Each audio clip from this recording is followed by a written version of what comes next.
তো অনেক সময় মনে হয় ইসলাম কেন সত্য ধর্ম, অন্য ধর্ম কেন মিথ্যা, এ ধরনের চিন্তা আসলে কি করব।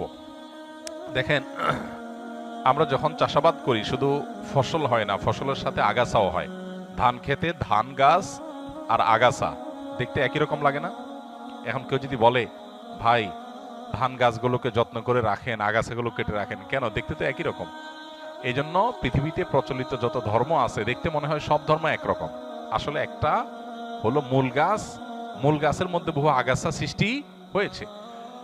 যেই ধর্মের সূত্র আসমানের সাথে, আল্লাহর সাথে, ওহির সাথে, নবী রাসূলদের সাথে, সেগুলোকে বলা হয় আসমানি ধর্ম।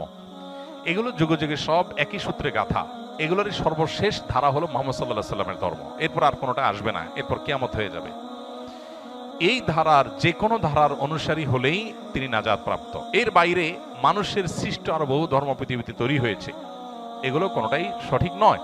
এখন আমরা ওই যে আগাছা এবং মূল ফসল সম্পর্কে ধারণা না থাকার কারণে আমাদের কাছে দেখে এক মনে হয়, যে ধান গাছ আর আগাছার পার্থক্য জানে না তার কাছে সব এক মনে হয়, কিন্তু যে পার্থক্য জানে তার কাছে এক মনে হবে না। একটা হবে মূল গাছ, আর হলো আগাছা সৃষ্টি হয়েছে।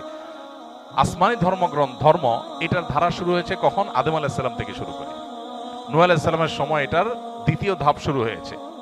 এই যে হাজার হাজার বছর যাবৎ চলে আসছে, এরপরে এসে বহু মানব রচিত ধর্ম পৃথিবীতে শুরু হয়েছে। অতএব এগুলোর ভিতরে কোনটা আল্লাহর মনোনীত আর কোনটা আল্লাহর মনোনীত না, এটা বোঝাটা হলো গুরুত্বপূর্ণ। আল্লাহ কোরআনে বলেছেন, দ্বীন ইনদাল্লাহিল ইসলাম, আল্লাহর কাছে একমাত্র মনোনীত দিন হলো ইসলাম। ওয়া মান ইয়াবতাগি গায়রাল ইসলামি দীনান ফালান ইয়াকবালা মিনহু, আল্লাহ বলেছেন যে ব্যক্তি ইসলাম ছাড়া অন্য কিছু আল্লাহর কাছে ধর্ম হিসেবে নিয়ে আসবে, অ্যাকসেপ্টেড হবে না। এজন্য আমাদের ইসলাম সম্পর্কে জানতে হবে এবং মানব রচিত দিন বা ধর্মগুলো সম্পর্কে আমাদের জানতে হবে, তাহলে ইনশাআল্লাহ ধোঁয়াশা দূর হবে।